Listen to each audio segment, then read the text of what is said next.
Well, hi, welcome to my shop this morning. We're going to try and get this record player working today.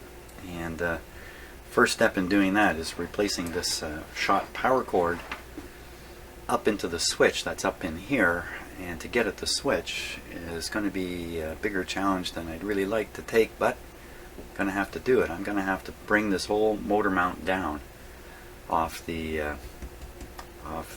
deck here. And I don't like taking these things significantly apart. Now it looks like the whole motor, all that's one thing, including up here on the top. It's all kind of one sub chassis, I guess you would call it. I'm gonna have to take this wheel off though,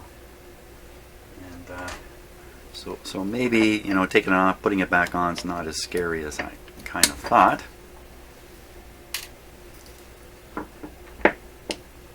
To watch out, there can be washers underneath here. No. Oh, yep. It's pretty easy to lose those. I couldn't even see that one. Okay. We probably have to work on that wheel anyway, so I see there's a spring here I'm going to have to release too.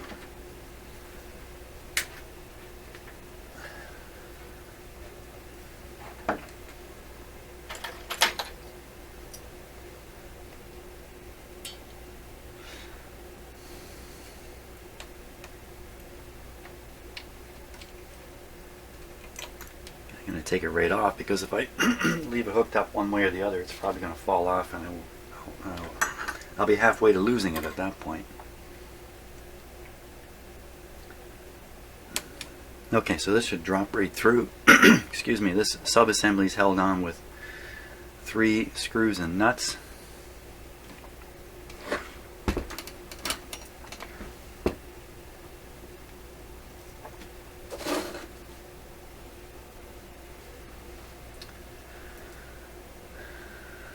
It says made in the United States, but it has a square screwdriver. Square head screw.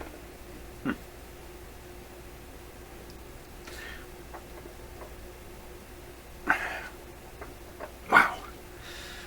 Okay, so the nut's turning on the other side. I gotta get a grip on it.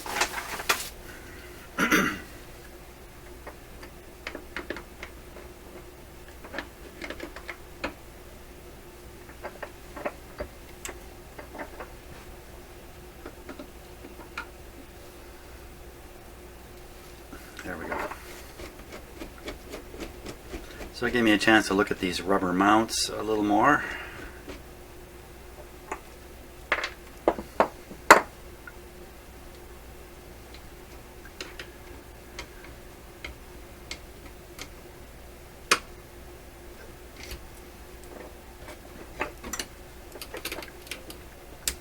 There, that one came free.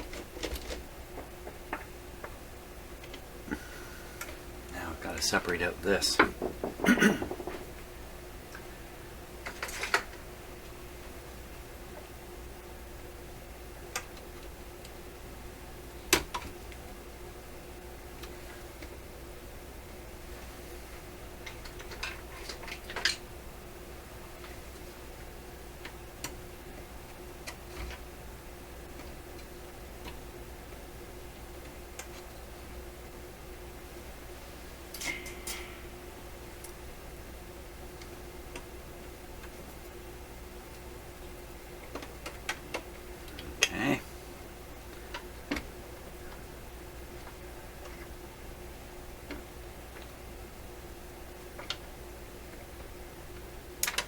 I can see some oil in here, liquid oil. So I wonder if someone's oiled this up recently. Okay, one more screw down here.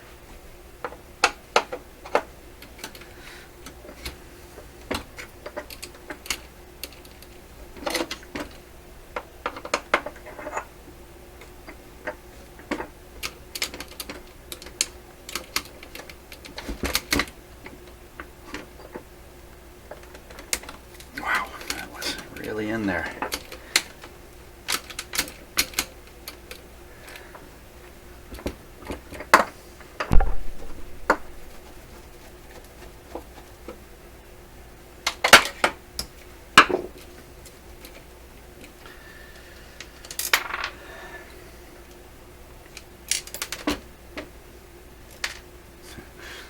kinds of little parts dropping as I pull it off here.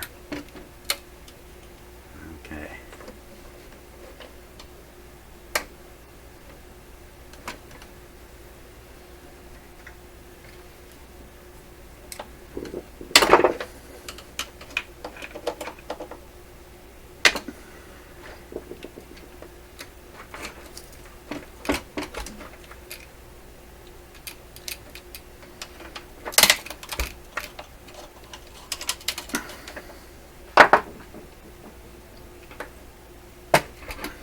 Go.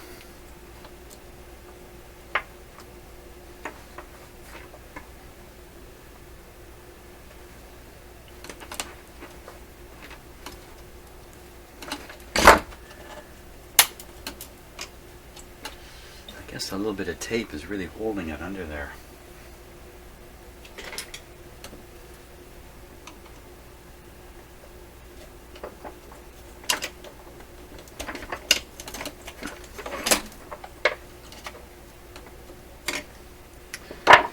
There we go.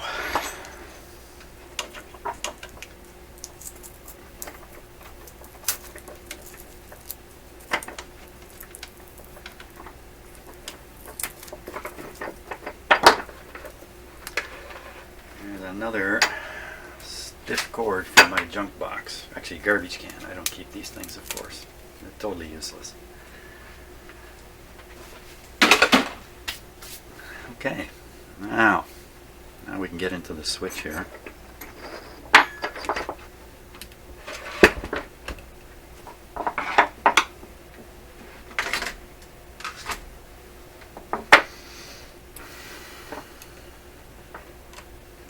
Gives us an excellent chance to inspect everything, of course. And we're going to start losing these pieces here, so let's lose them under control. So that's kind of stuck on there pretty good.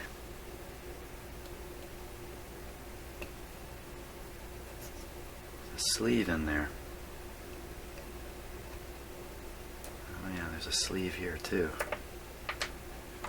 This last one, there's the ground band. You can see it coming around there.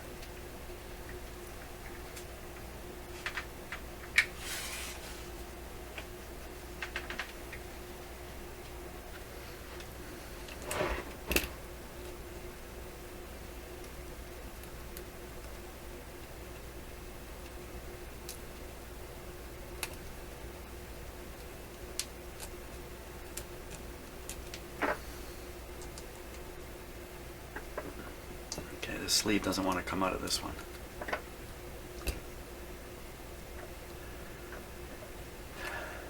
To just keep my eyes peeled in case these pieces come off and go flying.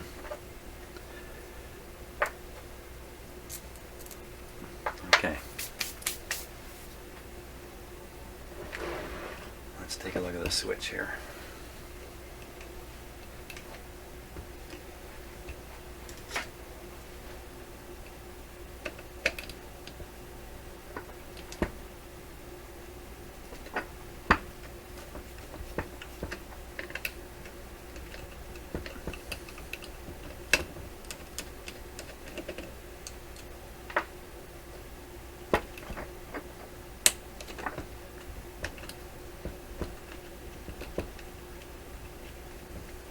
I wasn't actually going to video any of this. I was going to just change the power cord, thinking, what's a power cord? Nobody needs to see that. But actually this is quite an involved process here.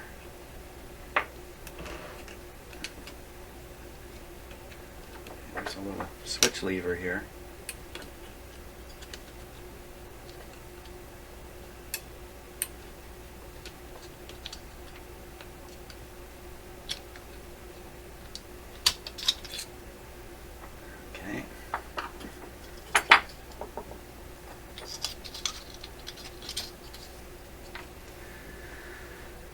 There it is, a delicate looking little gizmo there.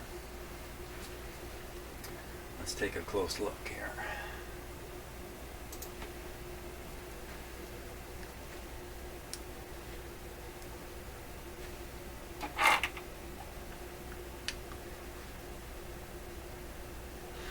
The switch works by this piece coming over and pushing on this.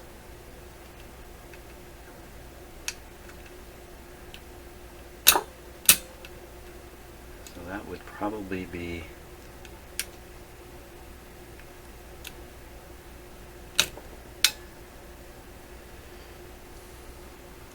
so here's the actual contacts right in here.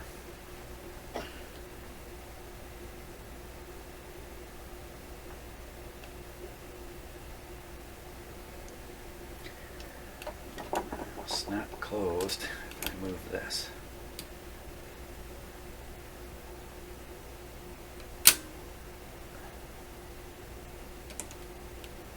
Okay, a little spring there to snap it back open. Oops. There.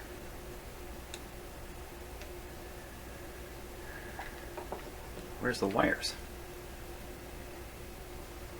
Oh, here they are. There they are.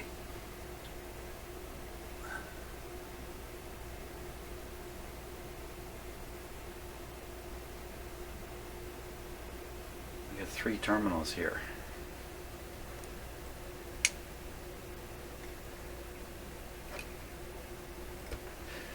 So it must be one terminal is connecting one of the power lines straight to the motor, and the other terminal is going through the switch.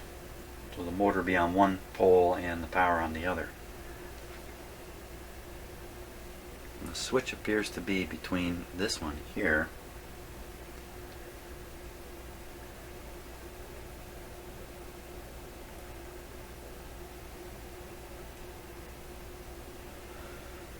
and I think this outer one here.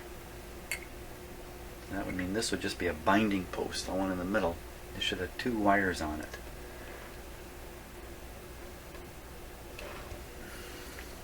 Pretty darn hard to see in there. Okay, so this way, let me get a little more spotlight here.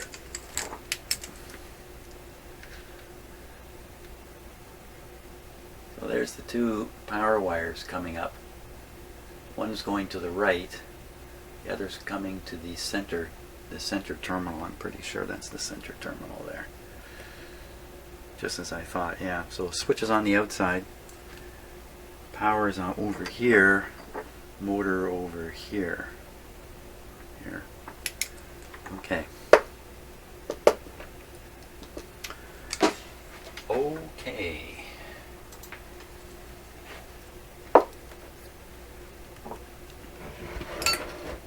So I think I can just melt these up, melt the solder up and pull the wire out. It's very, very stiff. I don't think I'm going to be able to pull it out as such. It's kind of too stiff. I can cut it flush as best I can. Wow, that's hard to get at. This whole piece is riveted down onto here. There's no lifting this up to work on it. I have to do it just the way it is. So somehow I got to cut that wire, and there's just, how am I going to get cutters in there? I should first, maybe I should try melting this up and see if I can pull it away at all. I can cut it further back and just have the tail there to pull off. That's probably the best thing to try. But I don't think I can get... Oh, maybe I can. Doesn't take much to cut the insulation, that's for sure. Now the other wire is just coming right here. Can't even see it, and I'm at risk of cutting the green motor wire here, but you know what, now this one I can probably pull. I can probably desolder and maybe yank it off. This other piece is free now. There it is. So that's almost ready for another connection. Just get rid of the debris here.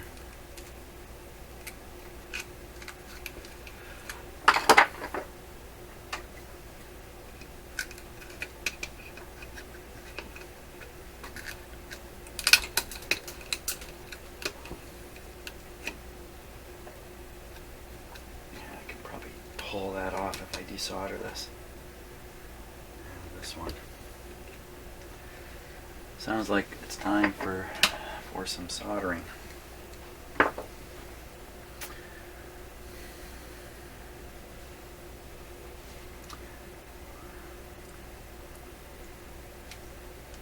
guess you could call this modular design. I basically extracted a module, the motor module, off the record player.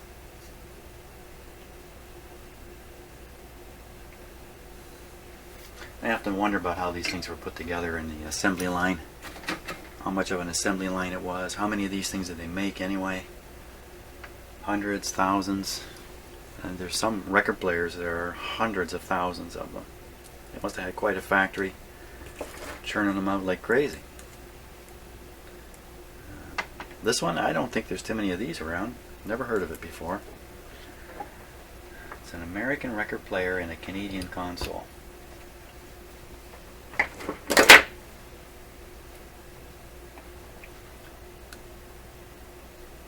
My plan is to just twist this off here.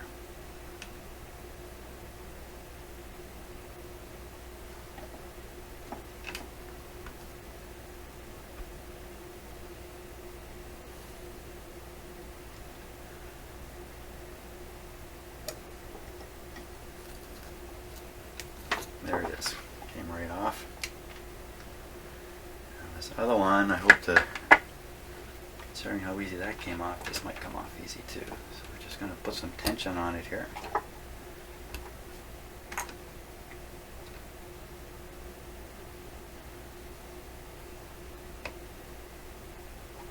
There we go.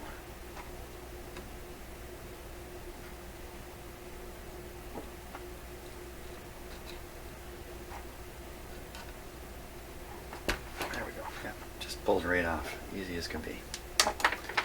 That's the old, out with the old. Now, in with the new. Where is the new? What did I do with the new? Okay, so I need to prepare the end here. Now, there's something I need to take into account that probably wasn't taken into account in the old player. You know, this is old enough that regulations on bringing in a ground, if you like, a ground wire, were different. So, for instance, the plug, this is the replacement plug, but the original one's the same, non-polarized, so it can go this way or that way in the outlet. Which means either one of these wires can be grounded. Now, this is plugged internally. It's actually plugged into the amplifier. Actually has a spot where this plugs in, so you could plug it in one way or plug it in the other and control which one of these is tied to the neutral. In the power system, would that really be an issue? Man alive. Let's see now. There's no jack on the back of the amplifier for accepting. I'll take that all back. Of course there's a jack for accepting the phono. Where I was going with that in my head was, well, what if somebody wants to plug their iPod into this, or something else, some other audio source that's also plugged into the wall but has a 3-prong plug on it, or a polarized plug. Is there a possibility to get everything all mixed up and you actually create a dead short? Well, let's see. These terminals are not grounded back, and they tie to 2 wires that go straight to the motor being down here. I don't see that there's any connection to the chassis, at least here.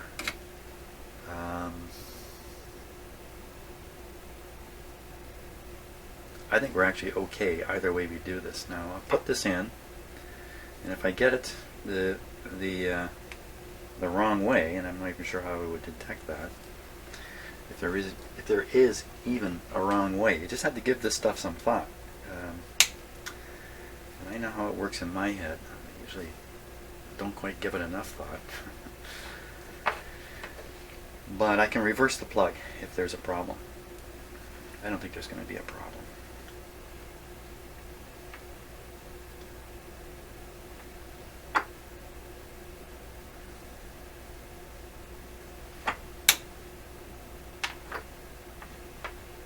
So one come up, go right there. The other one I need a little more length on.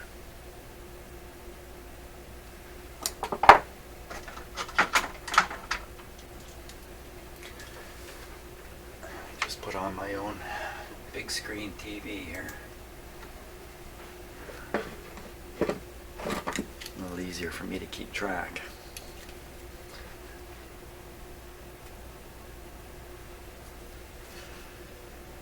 Just need to bear off a little bit here.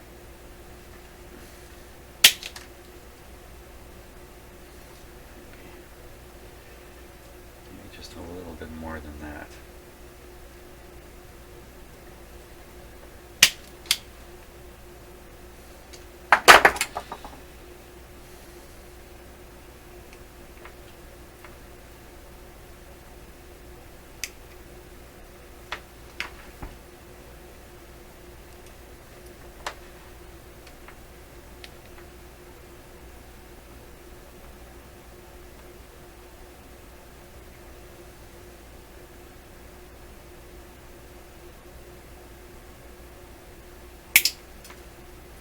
Okay, a little bit of wire there. I can do, I think, a fair bit here.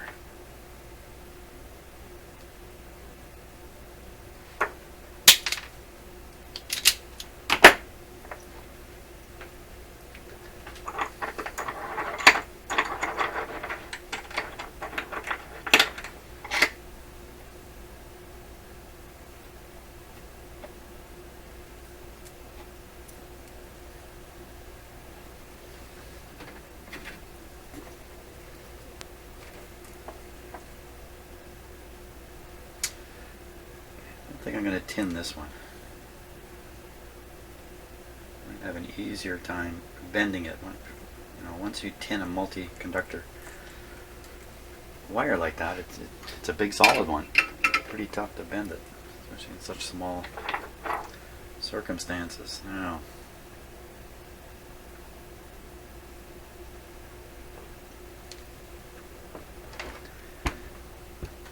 okay, so I want to push it through that hole.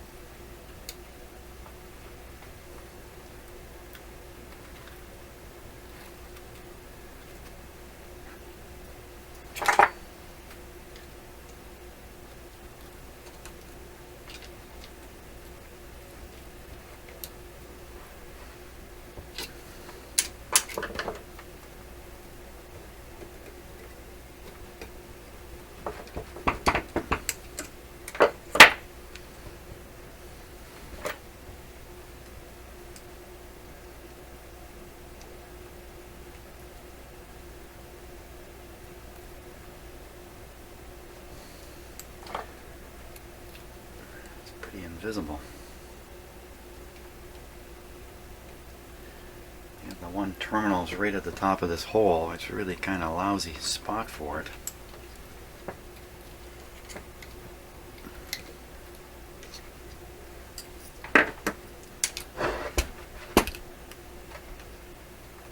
Because you can't see anything.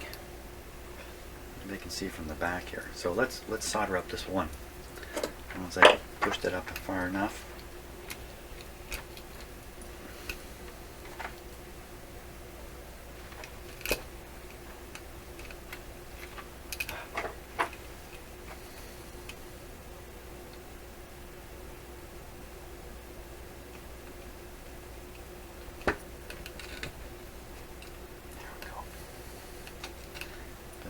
There.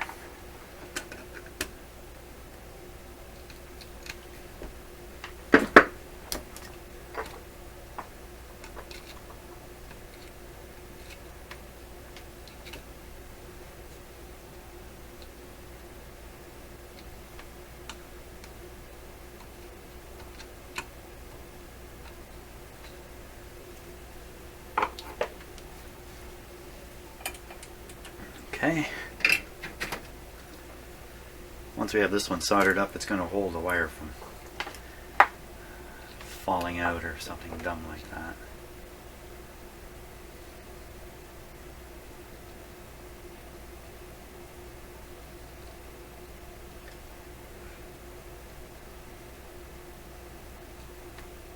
There we go.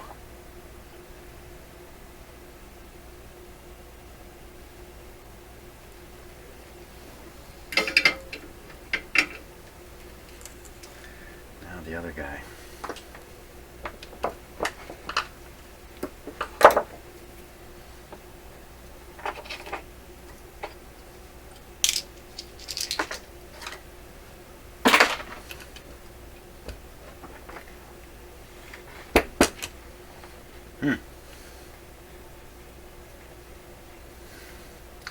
Just not getting at it from the back.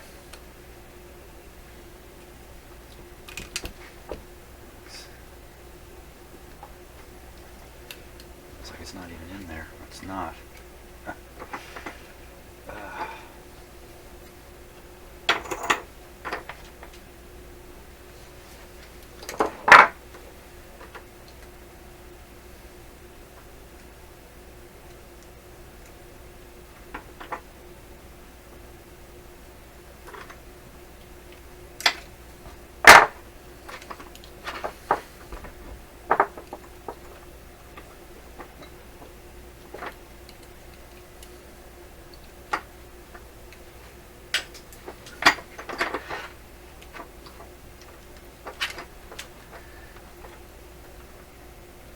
Wow, this is not going to be easy at all.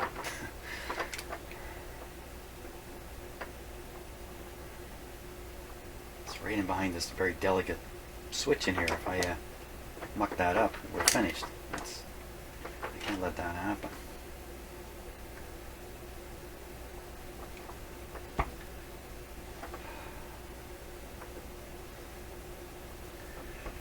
It's got to come up the front of the hole here. It's coming up the back right now. It won't come up the front because there's other wires in the way. This is not at all what I wanted to have happen here. It was not my vision.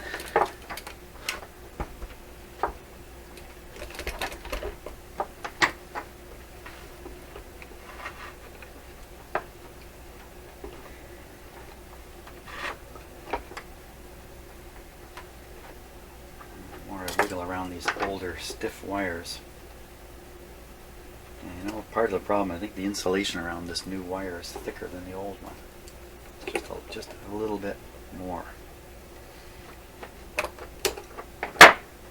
Didn't I tin this? You never know.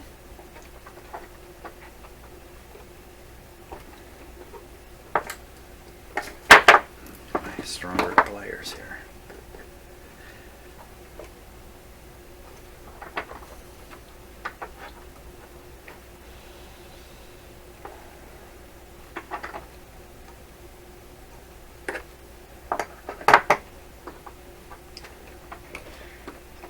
Cut it too short too soon.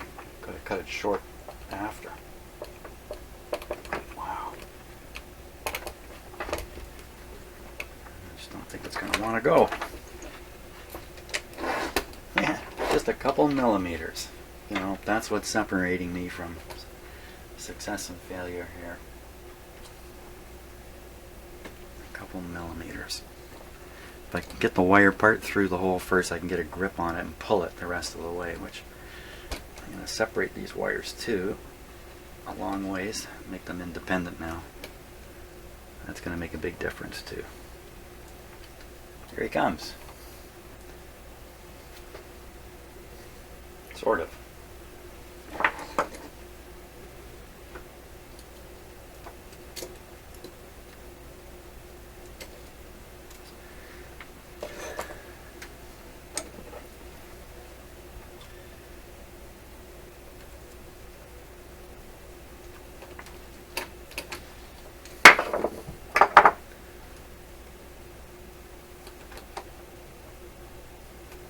Like to see a little bit of that insulation from the wire come through.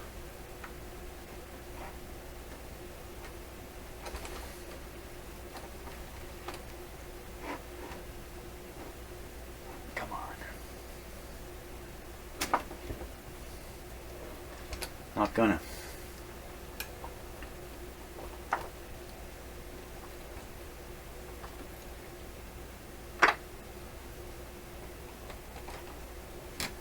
That's not bad, that's not bad.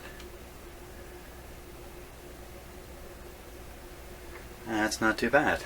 Okay, let's solder that. Let's. I'll hold the solder, you hold the soldering iron. How about that?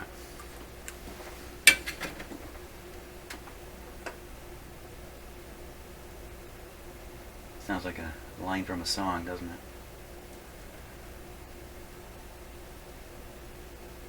Some really crummy song, that's for sure.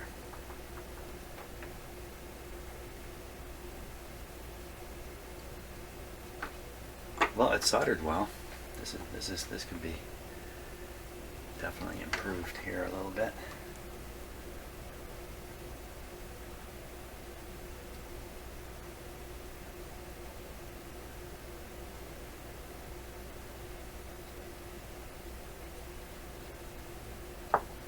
Good. Okay, so I think that's the new power cord installed.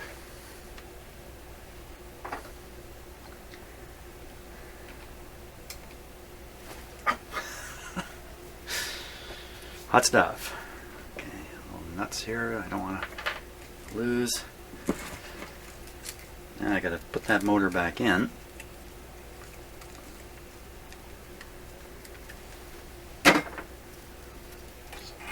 See about turning it on. All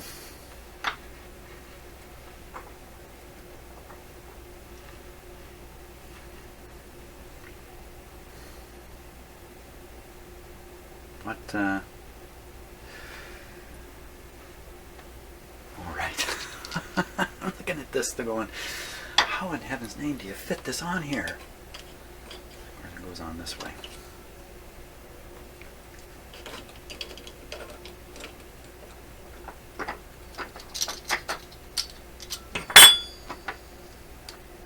That's right, the switch interferes from under here.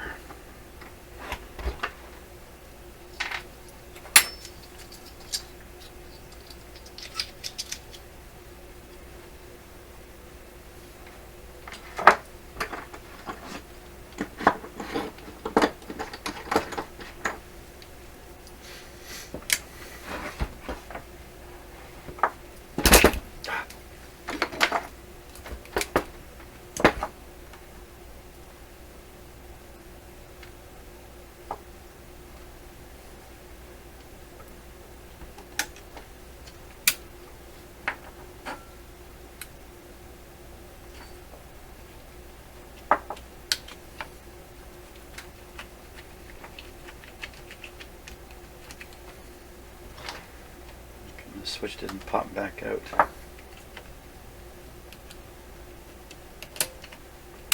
There it goes. Okay, we'll put in the screws here.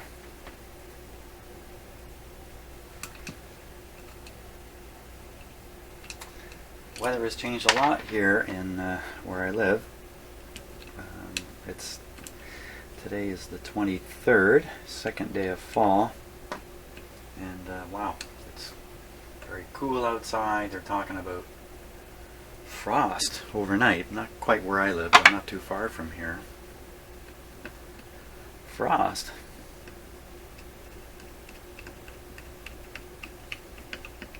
That just sounds all too soon to me.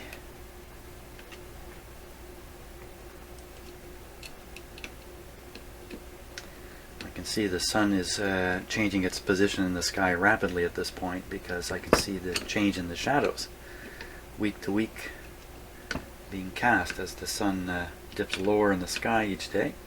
Now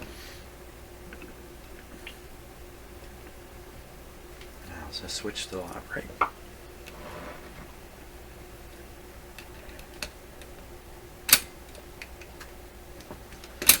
Perfect. On. No, actually this is on, isn't it? That's on. That's off. The on position is independent of the mechanics on this cam here. It's dependent upon the little spring we saw in there. make the switch contact force independent of the mechanics that are actually operating the switch. That's what I think the engineers were doing there.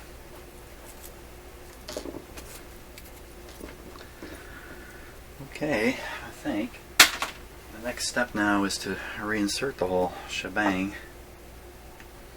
back in there. Oh, wait a minute, we were going to look this over, weren't we? What's to see here?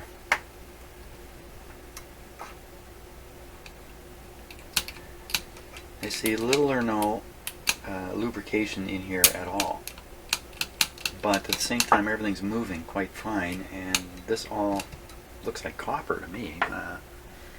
Perhaps copper is a kind of metal that you can allow to have contacting surfaces without lubrication. Now, this is an expensive material. This is, maybe it's copper clad steel or copper plated steel or something. Doesn't look like it. Looks like it's copper, just copper. Or it's an alloy of some sort, like a brass. Something like that. That's probably more likely.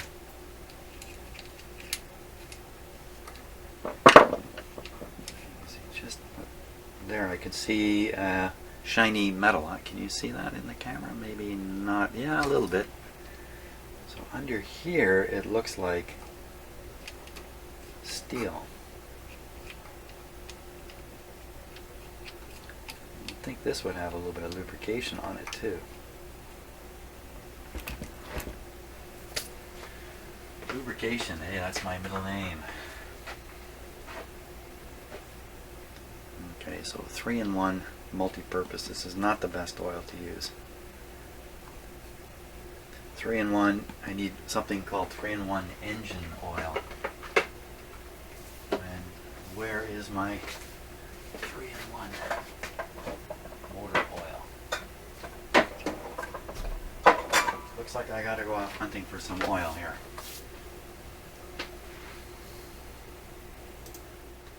Okay, well, that took a little bit, excuse me, that took quite a bit of hunting, but here we are. This is what you want to use. Motor oil. Okay, engineered for 1/4 horsepower motors. It says long lasting. That's what we're after, long lasting. And this is a synthetic oil, which is why you want to use this. Imported by the WD-40 company. I didn't know there was a company called WD-40 company. Let's see, oil created a special blend of high-grade oils that is equivalent to SAE number 20. Its formulation is ideal for lubricating the moving parts of electric motors, pneumatic tools, lawn, and much, much more. Yeah, just about anything. So the deal with this oil is it's synthetic, whereas this oil, which looks almost the same, is not synthetic.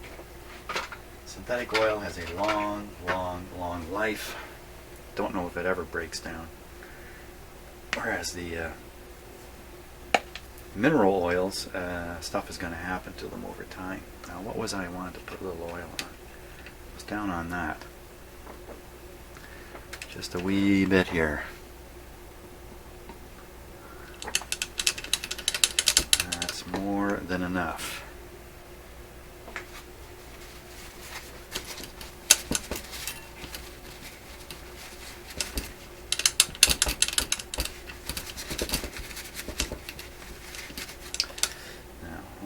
Things. Problem with putting oil on these is the oil may eventually run out of them and get on the outside of these surfaces that need to be perfectly oil free. I don't even like putting my fingers on it. I think the answer here is no. You should not put oil in here. That's my answer. All these other parts here that are moved when you push a lever, well, first of all, these move really well. So I don't see how throwing in some oil is going to help out the situation here. But this is moved by your hand. Okay, so you just, if this were a little sticky, you just push harder with it, get it to where it goes. You know, unless it's ridiculous. And this is actually quite nice. Leaving it alone.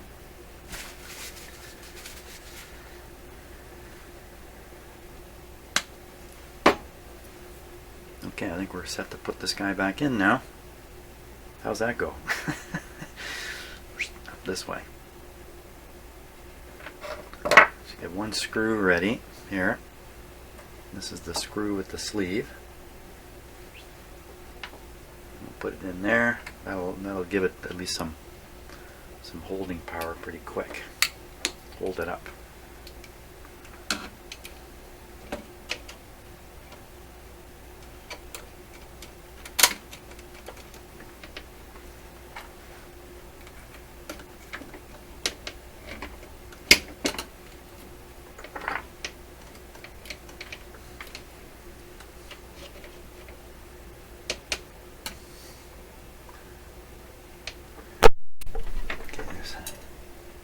Lever here that's fallen into an interfering position. Just move that. That's the intermediate wheel lever. There we go. Let's get another screw. Okay, so this one has the sleeve on it and nothing else, so that's going in here.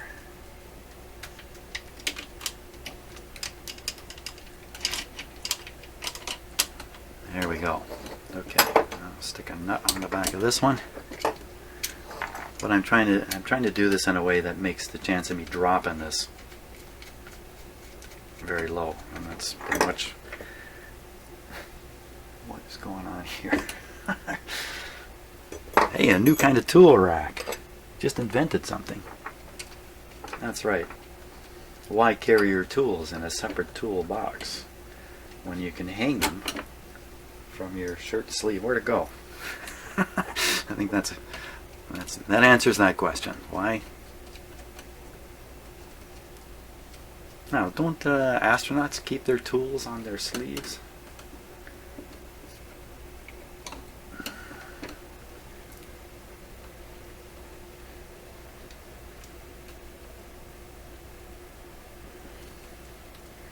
Just putting this back together exactly as it was.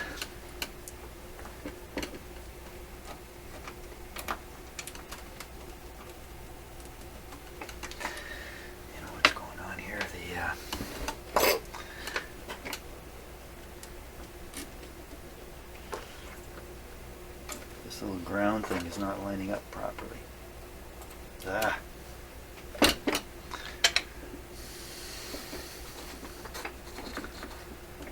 Alright, how am I going to get this to go here?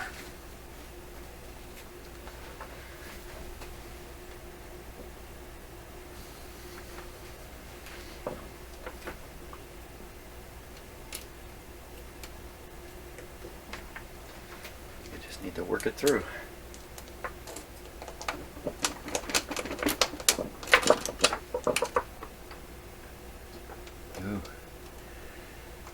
Working's not good on these rubber pieces.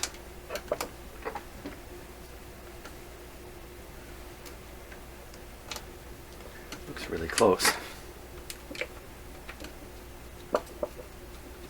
There we go.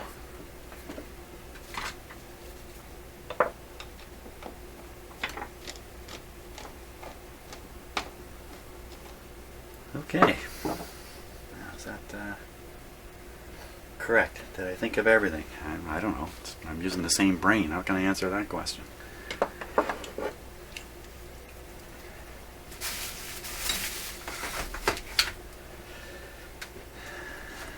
Now, too many tools on the workbench here.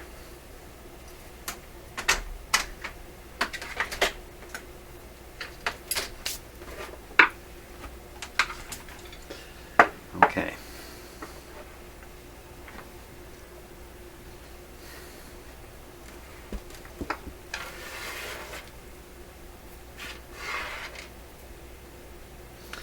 We have locking washers. I'll put one in here first. Oh, wait a minute. Got the nut on here without the locking washer.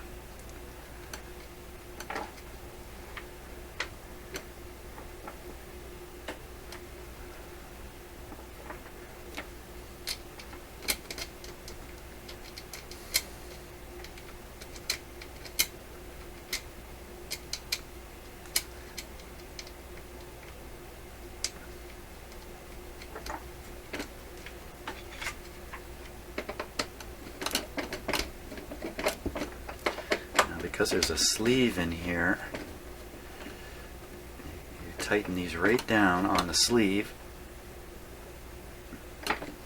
but that leaves this piece to actually move back and forth based on the rubber mounts, whatever material they are. Of course, in this case, nothing's moving anywhere. And I've got another one that I've got to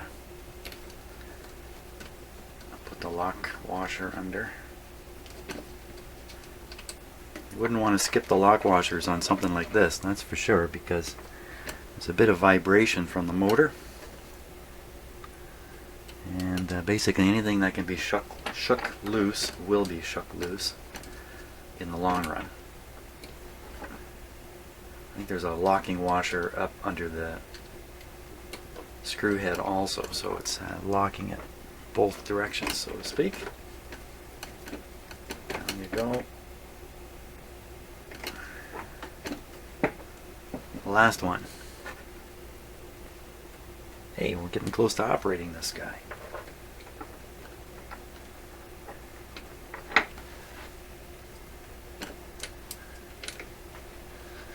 Okay, so I look at this.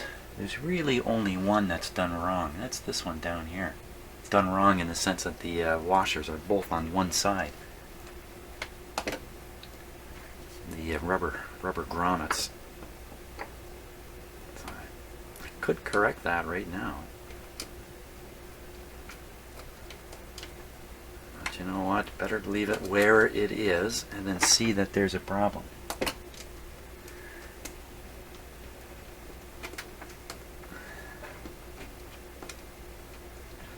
Whenever I come across something in something I'm working on, and I look at it and I think, oh, somebody's been here and they made a mistake, my antenna really wiggle at that point. Yeah, you think so, Jim?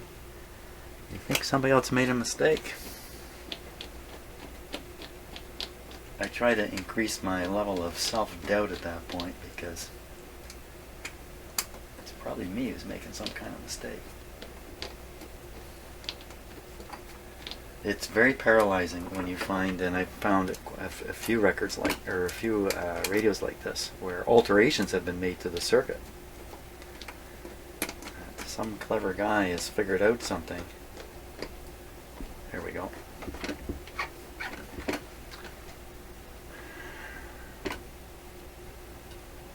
Can you tighten this right down onto the sleeve? I don't think this one will tighten onto the sleeve.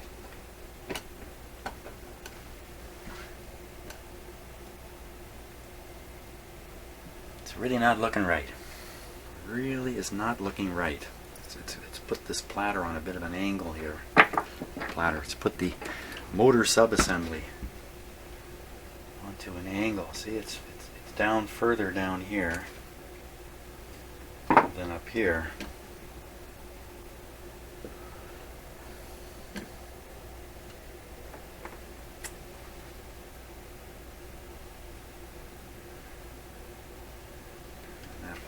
That whole thing is going to cause just a bit of a difference in how the motor spindle engages with the various intermediate wheels that are up there. Well, like I said, let's wait for a problem. We kind of know where there might be a cause. Okay, I won't even try relubricating this piece up in here just yet because I'm all excited about running it.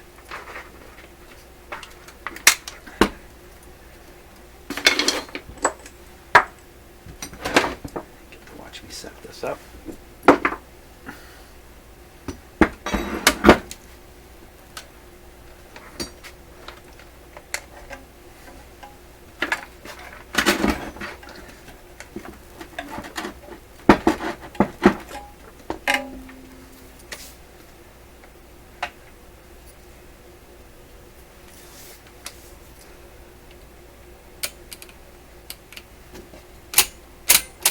Ooh, I didn't put the clip on the arm here.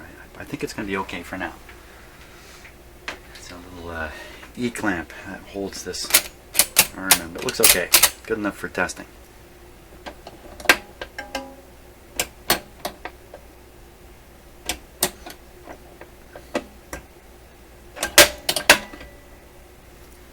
Interesting.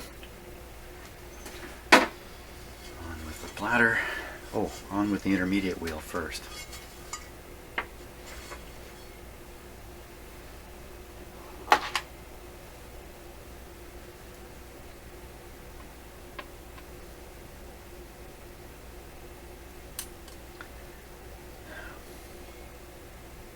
This needs to be ground down. But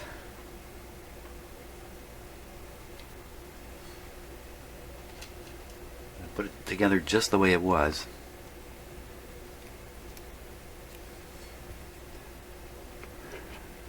So we can see its operating condition at the start. I'm pretty sure I got to grind off the surface there. Be very surprised if there aren't traction problems with this guy.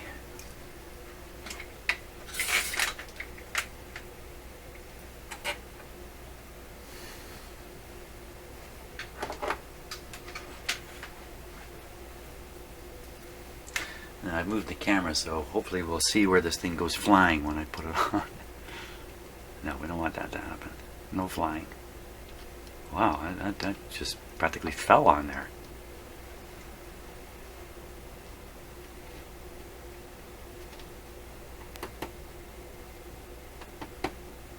Is that the right one, or should it be this? I think that's the right one.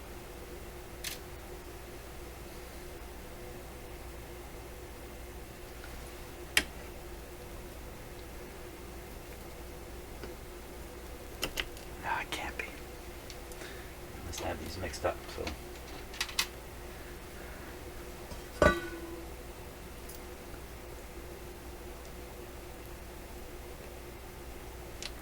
That's a little better. Okie doke. Yeah, make sure this is set in the off position here.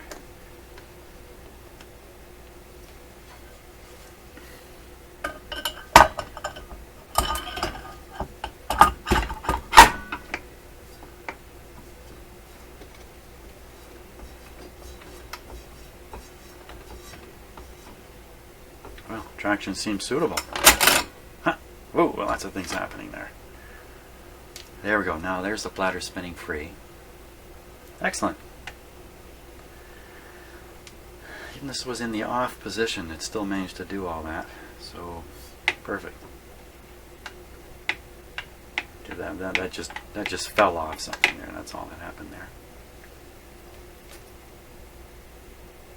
Okay, do we dare to plug it in? Yeah, I think we dare plug this guy in.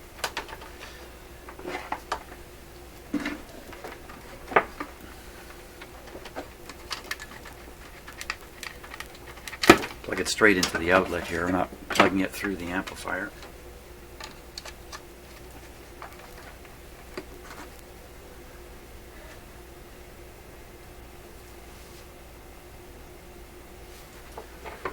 Okay.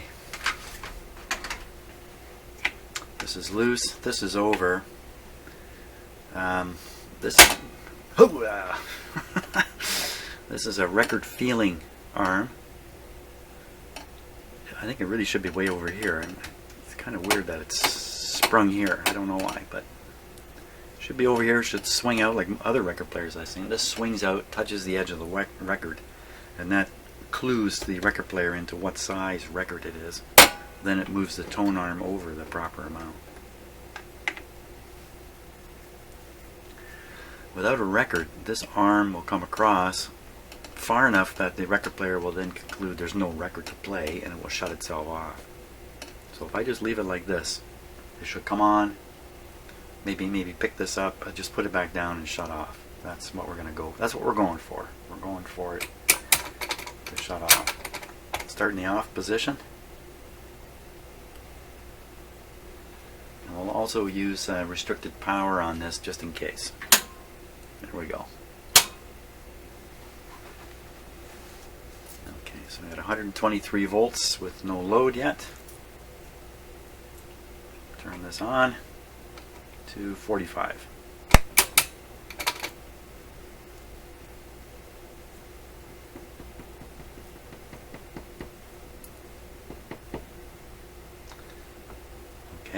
I'm sure the motor's not running. And if I push this reject button, then maybe that'll start everything in motion here. Well, this went down to 109. Wait a minute. Oh, there is power being drawn through this.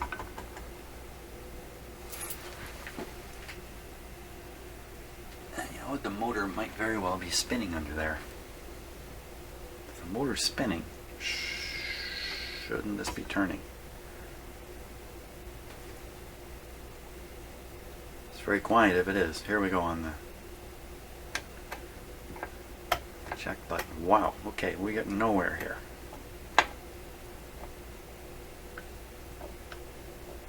Oh, the platter's engaging again. Well, let's let it go.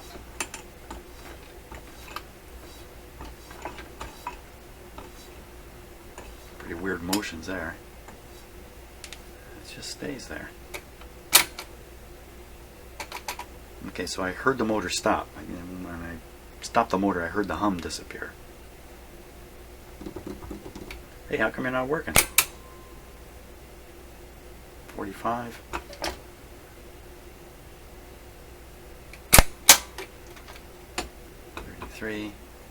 Nothing.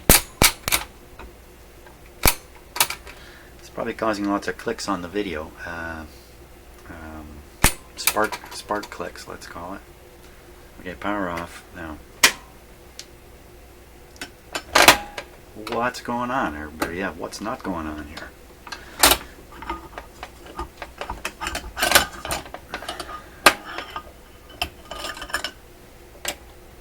That was a little disappointing. I was expecting a little more action there. Oh, I took the spring off of this. I took the spring off. Okay, with the power switched off, I took his spring off. That poor guy.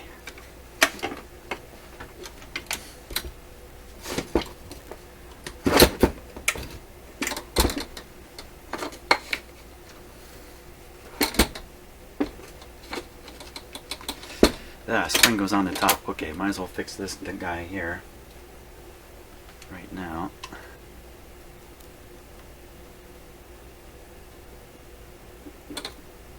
Yeah, that's gonna pop on there. So, okay, everybody watching for when it goes flying, which way it went. Shh, gotta hear where it lands. There we go. Didn't go anywhere. Okay, back up on the top.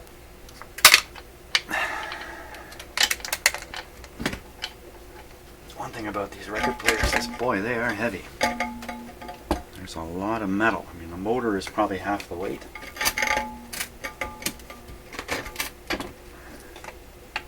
Sounds like something's getting interfered with underneath here.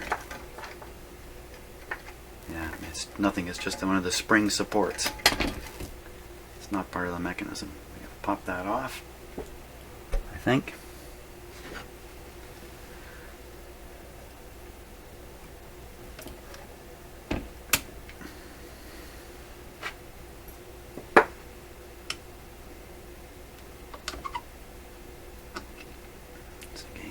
For the washer, it stayed on. The spring.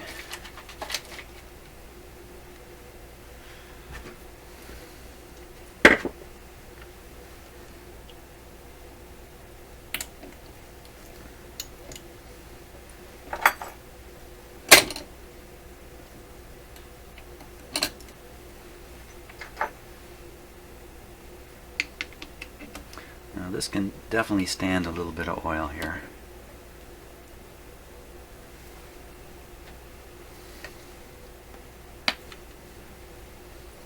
And when I turn it, I can feel the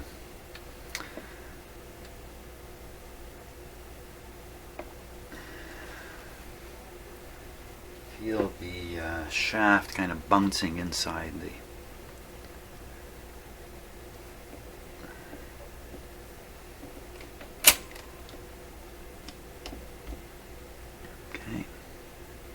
Bouncing inside its sleeve, like a worn out bushing.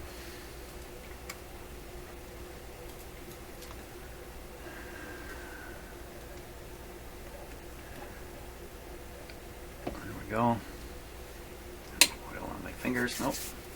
Hey, we're ready to try again.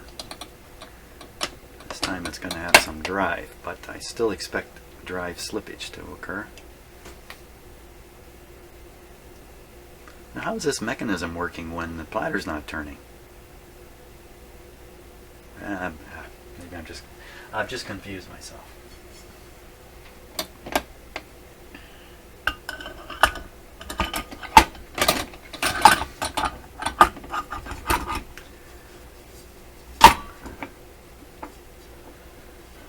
There we go.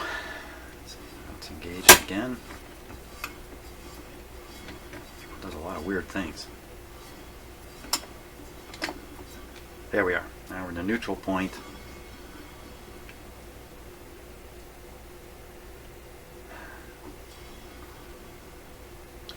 Okay.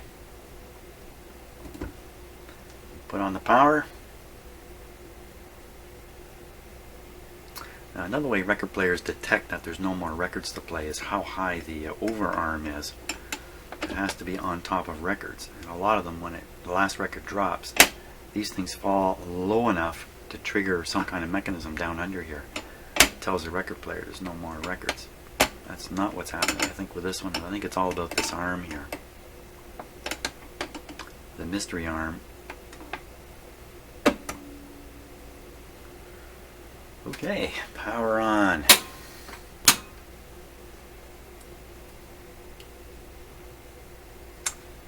Okay, speed 45. Come on, little buddy, get going. What's your headache now?